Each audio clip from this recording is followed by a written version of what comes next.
Hi, and welcome to Drafting Compliance. I'm Kayne, he's Tom, and we talked with special guest Eric Holtzclaw last time. Today, we're talking with our special guest Victoria Southall, the Director of Cybersecurity, Governance, Risk, and Compliance at Everfox.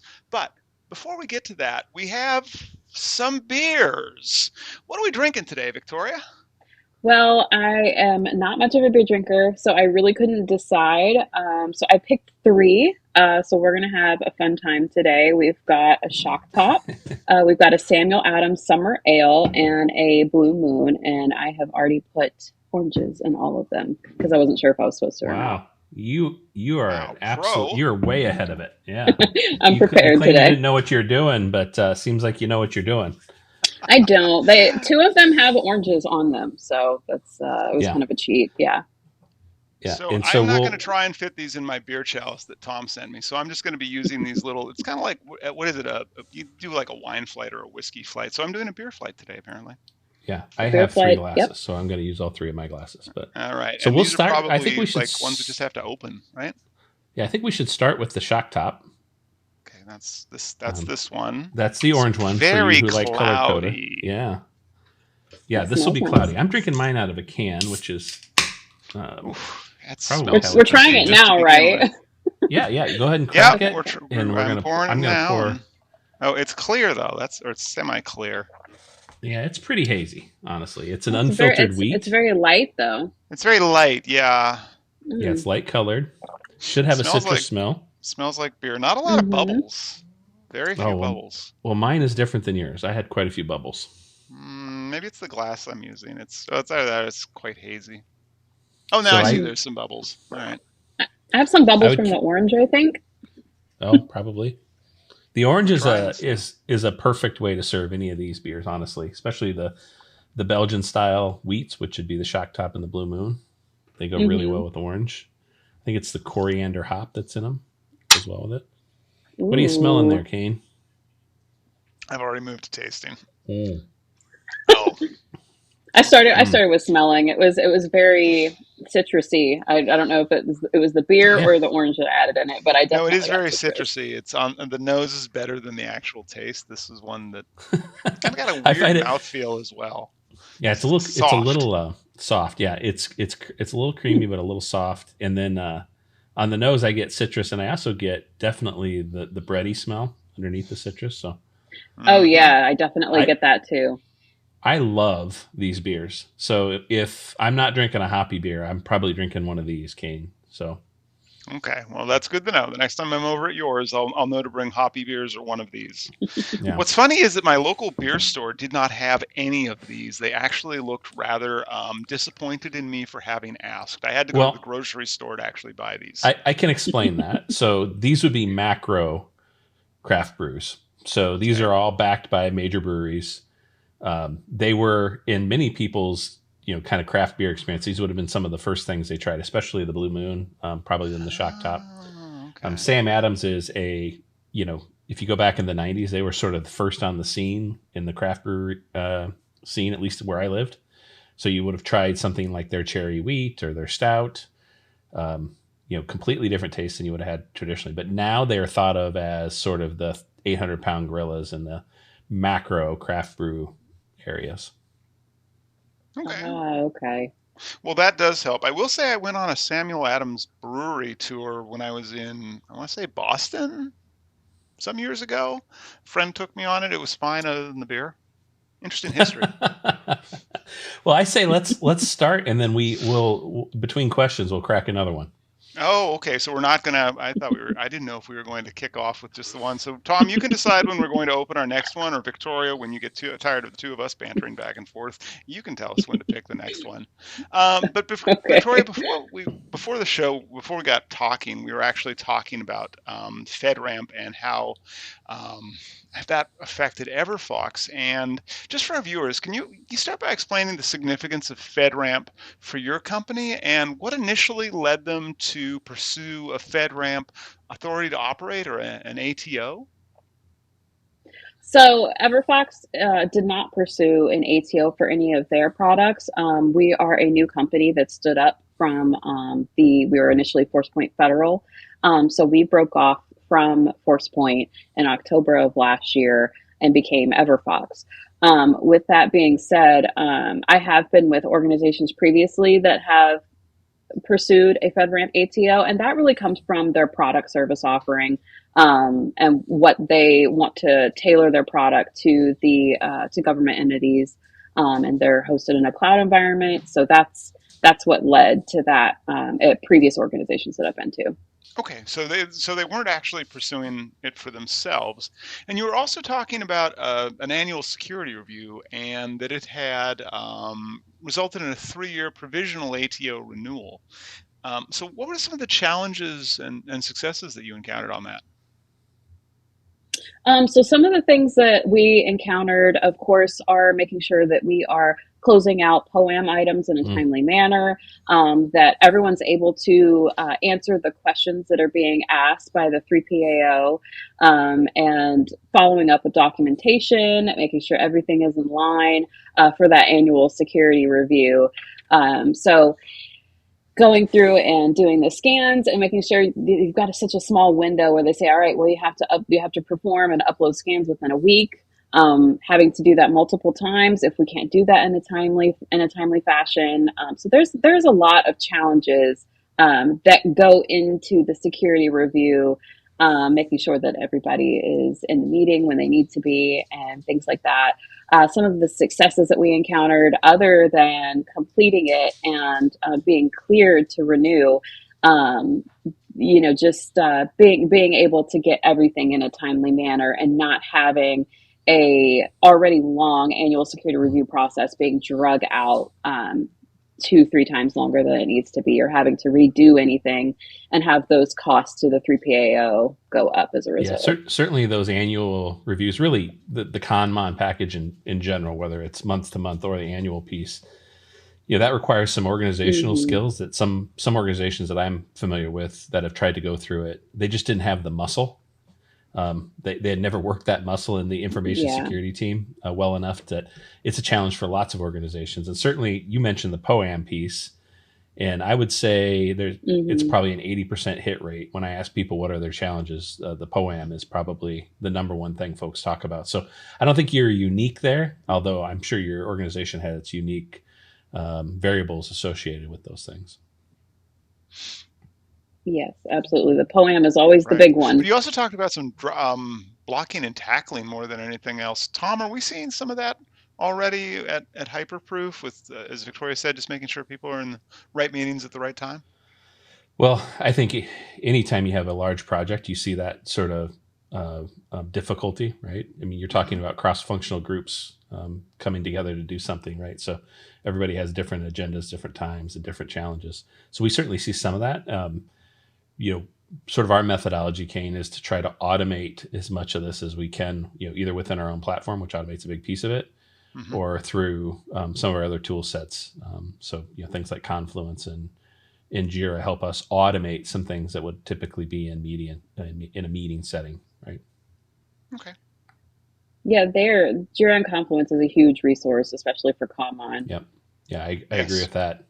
And hopefully Jira will improve their cloud offering so that it is FedRAMP at some near future date. Kayne, I'll drink to that. Should we? Are we already opening a second beer just based on that idea? Should we drink? They haven't done it yet. No, let's go for it. Yeah. Yeah, but I'll still drink to the possibility that they do it. We're going with yellow for your. Yellow accident. Yeah. Cool. All right. Sam Adams. Happy accident as well. So Victoria's at a company called Everfox. Turns out I have I think it comes through on there. I have a fox on my beer coaster or my wine coaster with bottle opener. Yeah. So we're on the Everfox show with the fox themed things, and we're drinking Sam Adams. Clearly, it's meant to be. This is their summer ale. I like the smell. It should smell like lemons. I do like the smell. At least that's how I remember it.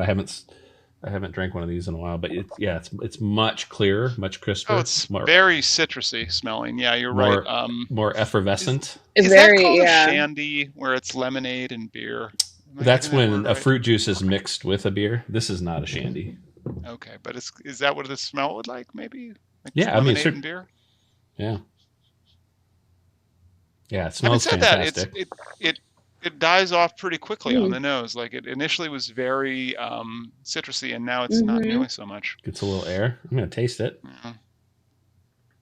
And I liked it. It was a little bit heavier than the shock top, but I like the flavor better. Yeah, yeah, the mouthfeel is definitely heavier, which you wouldn't mm-hmm. guess by the look of it. Mm-hmm. It's got a little bit of got citrus at the end. It's is oily a term you use when discussing beer? Sure. It's kind of Yeah. got it's got an oily mouthfeel Oily? according to me. It coats what's that thing you always say, Tom? Coats your Coats the tongue and tongue. makes you want to go for more. In my case, go find like a toothbrush and like scrape my tongue off. Mm. Yeah, my saying is coats the tongue and invite you back for a second drink. But That's never been my experience. yeah, this is a beer you would typically stick a lemon in instead of the orange with the other ones. But and it is lighter in just slightly than the other one, the shock top. Yeah, it's good. I like it. All right. I don't know how I'm going to hold up all three of these at one time. I actually enjoyed it. The review at the end of the show will be interesting. Oh, goodness, yes, if we can all tell the difference between all three. So I've actually lined up all three bottles so that I can at least remind myself what each one is. So, Victoria, have you ever heard of any scenarios where a company might not have had an agency sponsor, or they lost an agency sponsor during their FedRAMP ATO process? And if you have, like, how would you mitigate the risks associated with that scenario? Well, I think really one of the biggest things that comes into having an agency sponsor up against a cloud service offering is communication. So whether it's communication to the agency, to the FedRAMP PMO office, and vice versa, keeping those lines of communication open are really important. And if you have an instance either where the agency sponsor decides not to continue to pursue the cloud service offering or continue to sponsor, or if they just completely go ghost and they don't notify the FedRAMP PMO office, then that's something that really falls on the cloud service offering to do that. And just keep that open line of communication with them to ensure that, hey, we can show proof of every year that we're continuing our COMLINE activities, and we are trying to find a new agency sponsor, and keeping those lines of communication open, constantly showing the effort that we are looking for a new sponsor or trying to gain a new sponsor, pursuing other avenues such as potentially state ramp. So those are different ways that you can mitigate the risk. There is, I believe it's a 12-month window that the CSP has in order to either find a new sponsor before they risk losing their FedRAMP authorization. Yeah. So they do have a 12-month period to work with a 3PAO and maybe potentially move to an in-process status while they're looking for that sponsor. Yeah, I mean, one of the things I would point out is if you have a sponsor, do not treat them like any old customer. Right. You should tie yourself to them pretty closely. You should be in a regular communication cadence with them. You should turn their counterpart to you in their organization into your best friend. The best way to mitigate it is to not let it happen. Yeah, exactly. To not lose the sponsor. Yeah, absolutely. But I want to go back to something you said there, Victoria, which I don't think I've heard before, which was about using like a state level sponsor as an alternative path, which seems to me a bit unusual for FedRAMP. How do you think state level agencies would react to the outreach there?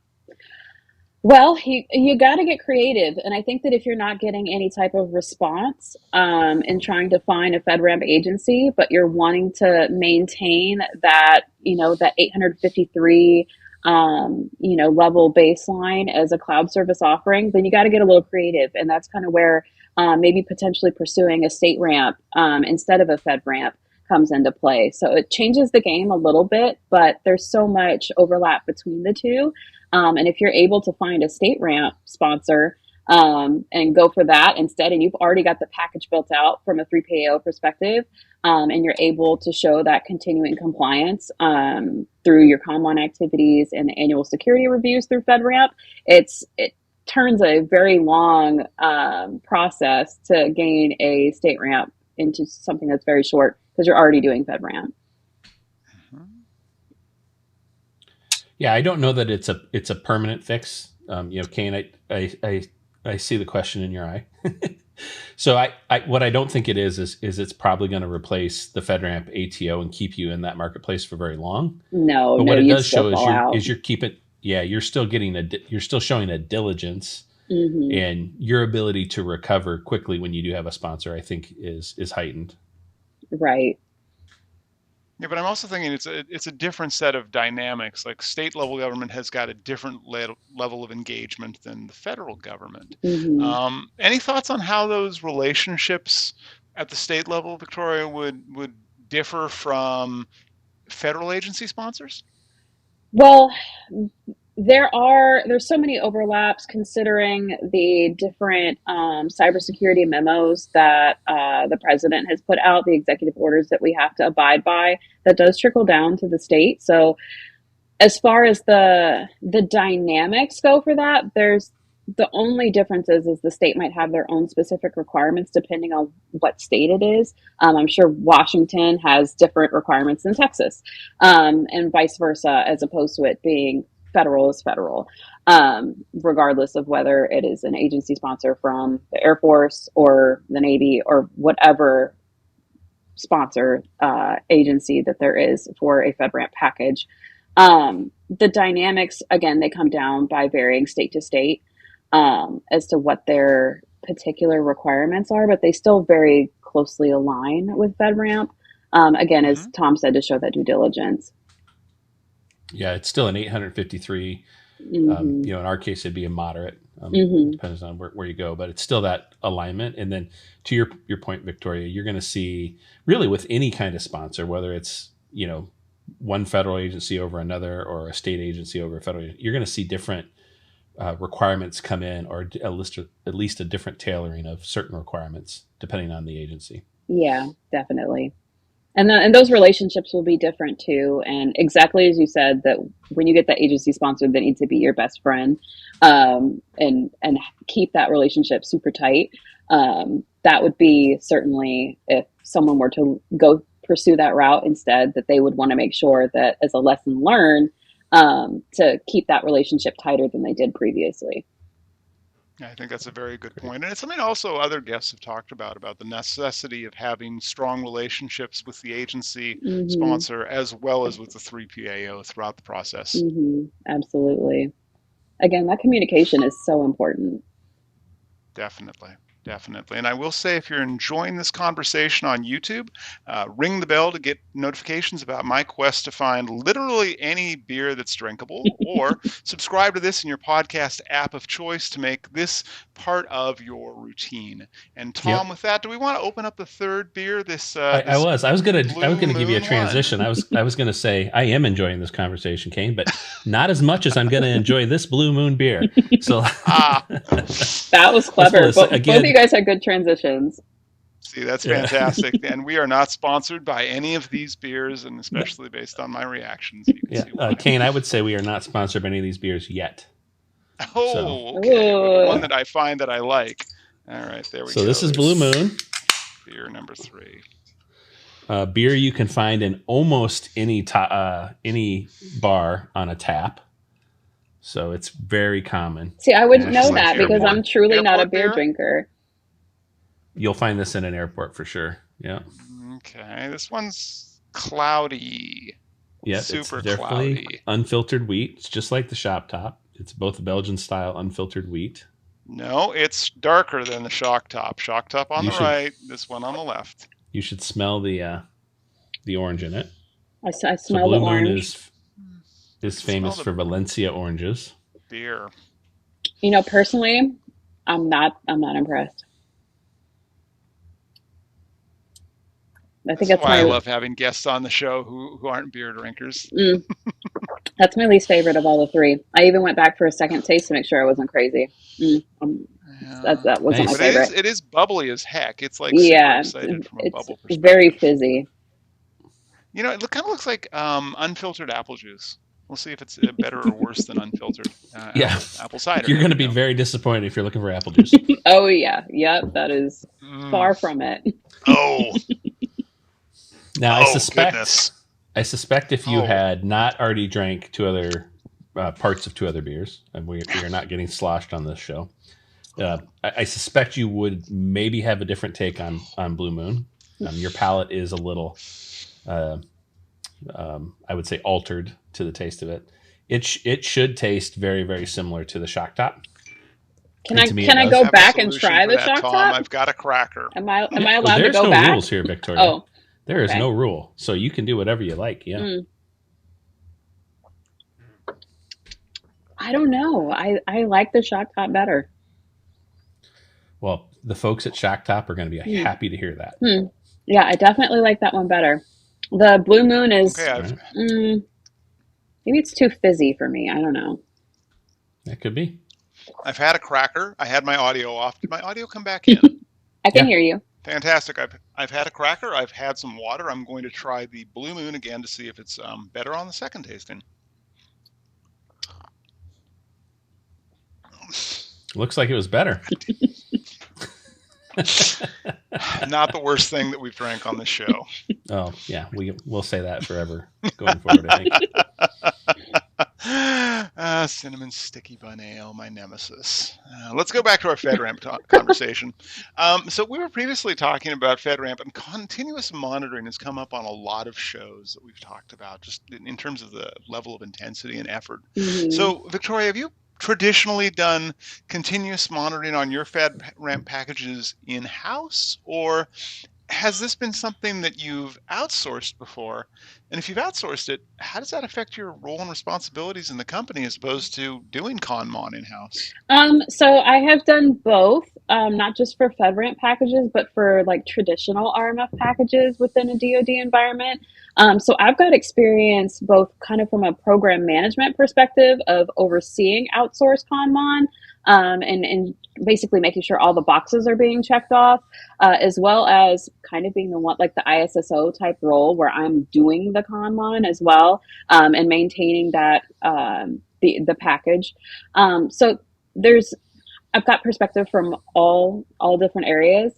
The ConMon, for it being outsourced, you've got those continuous calls that we were having, multiple calls surrounding like a change board, and any vulnerabilities that needed to be remediated or certain things that were being stood up, as well as a weekly status call where we were going over any particular findings that were in the SIM, any changes that needed to be made outside of vulnerability management, how we were looking from all the FedRAMP required controls that are in ConMon. So you've got, your penetration tests, are those on track to be performed at a certain time? Vulnerability scans, were there any issues with uncredentialed scans? Things of that nature. So how it would affect my role, as opposed to doing it in-house to kind of bring it back around, it takes on more of a project management type hat instead of being the one actually going into the SIM, pulling those reports, pulling the vulnerability scan reports, performing remediation on those scans, making sure the policies are updated on an annual basis.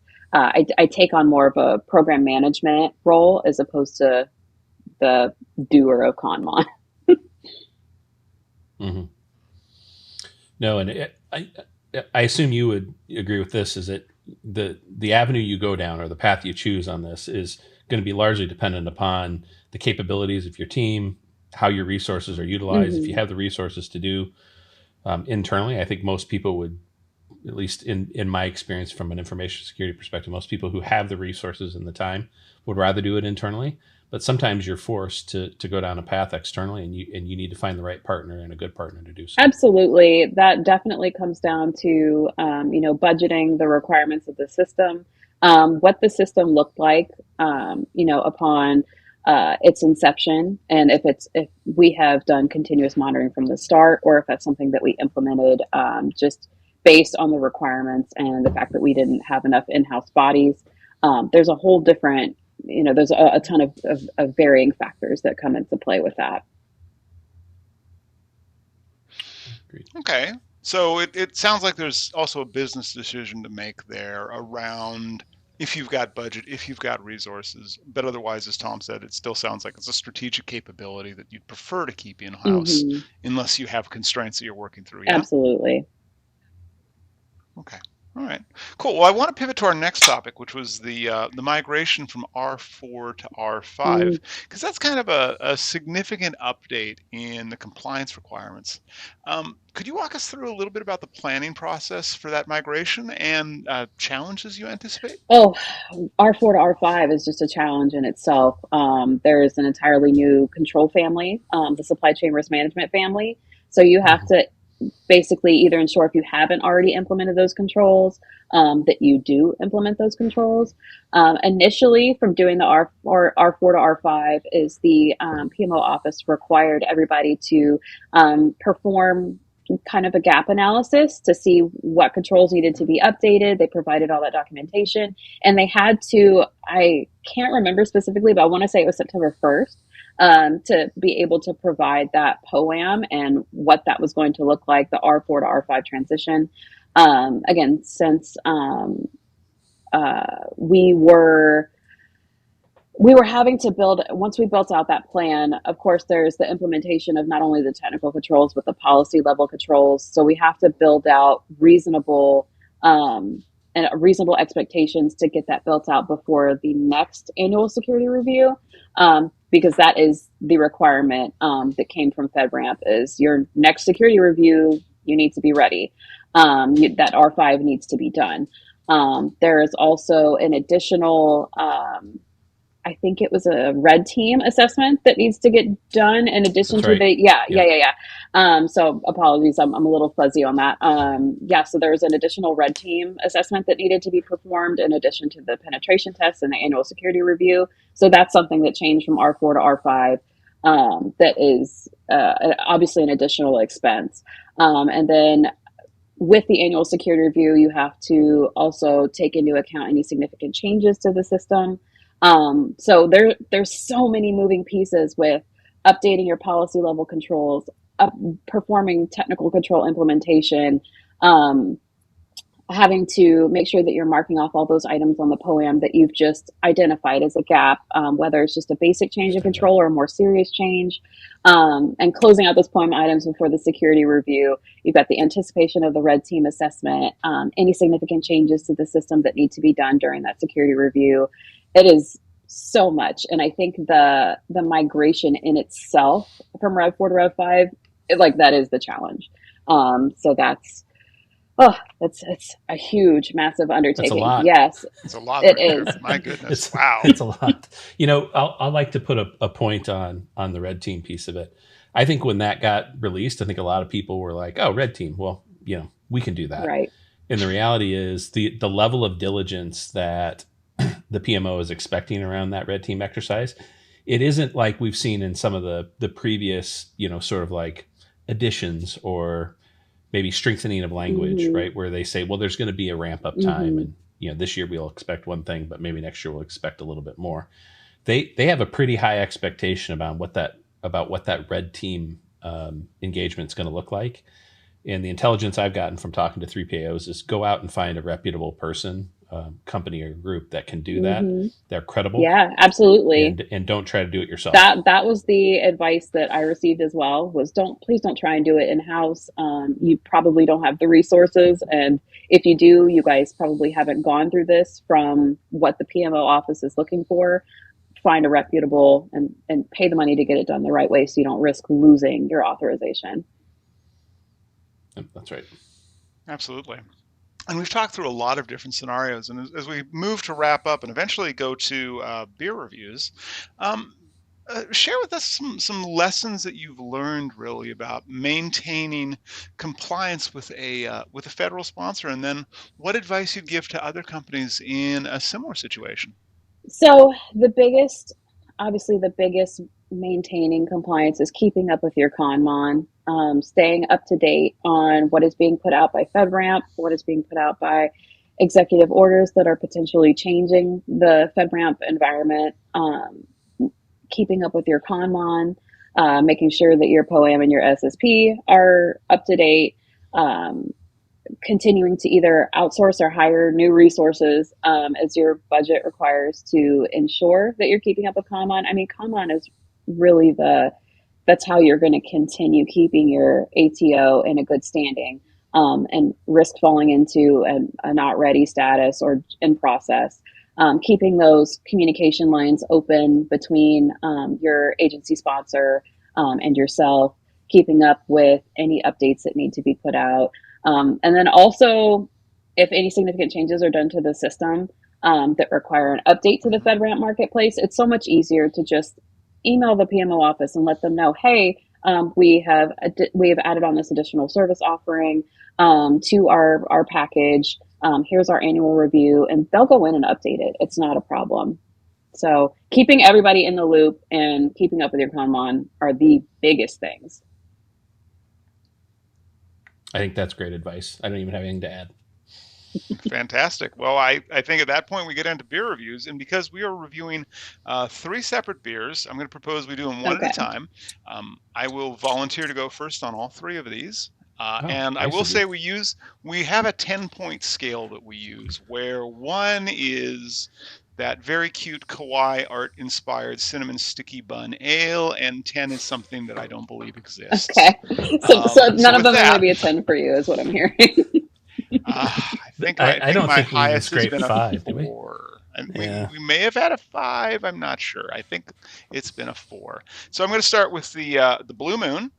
This is the last beer that we tried, so it's had less time to oxidize. Actually, let's just do the Blue Moon in alphabetical order, not in appearance of order on the show. Are we doing another taste?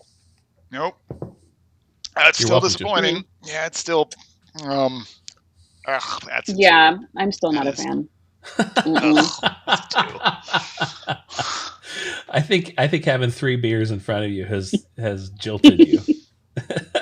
Me? Of all people, jilted about beers? Never. All right, so I gave it a 2. Victoria and Tom, where are you coming in on the Blue Moon? Go ahead, Victoria. Can I give it like a half point, like a 1.5? Because it's. I don't even know that I give it a 2. It's bad. It's not good. Although I don't have a lot of beer experience, so I might be judging too harshly. I don't like it. Yeah. I have drank a lot of Blue Moon in my life. Maybe you're up there with Busch Light in terms of the amount that I've drank in my life. So I know I like this beer. Okay. It is the first foray into craft beers for many people, and you put that orange slice in it and it becomes absolutely delightful. So I'm going to give this a 7. Ooh. In terms of my desire to continue drinking it. This is almost always in my fridge. In fact, I didn't have to buy it for this. Oh my goodness. For this exercise. I wish I was allowed to send you. Yeah, I was about to say I should continue my other 5. I'm not going to drink them. Okay, next we are moving to Samuel Adams Summer Ale, which has the yellow label. I did like this one. And I will point out it is a lot more clear than the other 2 beers.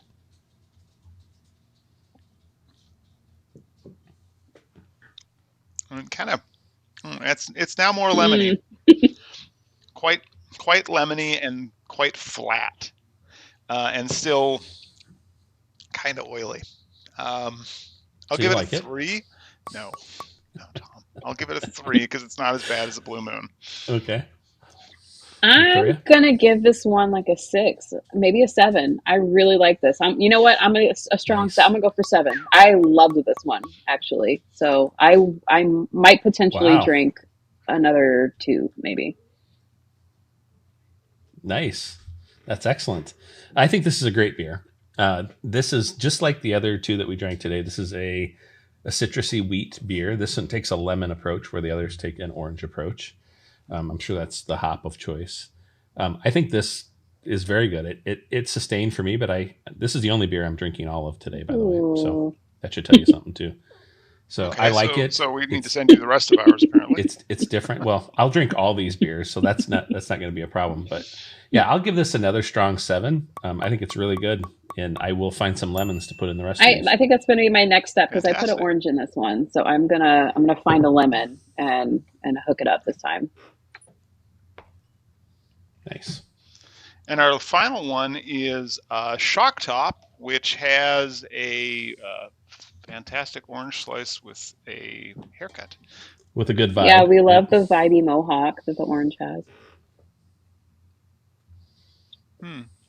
Okay, now it's more orangey. It's still quite boring, though. It doesn't. It actually is inoffensive. I love. So, Tom, I will say this: of all the 3 that we've had to taste today, or all of the 3 that we've tasted today, of all the 3 I've suffered through, this is somewhere. But I'm going to go with 3.5. I'm going to give it the charity vote. Of all the beers you've not loved before, this is a 3.5. Yes, exactly. Because I dislike it the least out of these 3. All right. Victoria? I'm going to say that was my favorite also. I initially thought that the summer ale was my favorite when we were trying them throughout the show, but I have now come back where this one is my favorite. I'm going to give this one an 8. So this one is good. I will be finishing it. And yeah, it was great. It was phenomenal. I don't like beer, but that changed me a little. So yeah. Oh, wonderful. That makes my heart warm, Victoria, that we've made you a beer drinker on this show. I'll be honest, I still can't discern a big difference between this and the Blue Moon. It might be because I'm keeping them in the cans and pouring them as I drink them. Again, this is a very orange-based citrus wheat, so it has a lot of the same characteristics. I think it's delightful. Like I have no problem with this beer. I'll continue to drink it. I'll leave it at the same category. It's a 7 to me. You have to have a little more hop character to get past 7 with me, but you're the true connoisseur. Yeah, it has to be like a double hop IPA for him. Yeah, he's very much into that extra bubbly, hoppy, beery. But I don't know about bubbly. I don't know where you come up with bubbly, hoppy and bubbly character. Okay, Delicious. These are all terms you could use.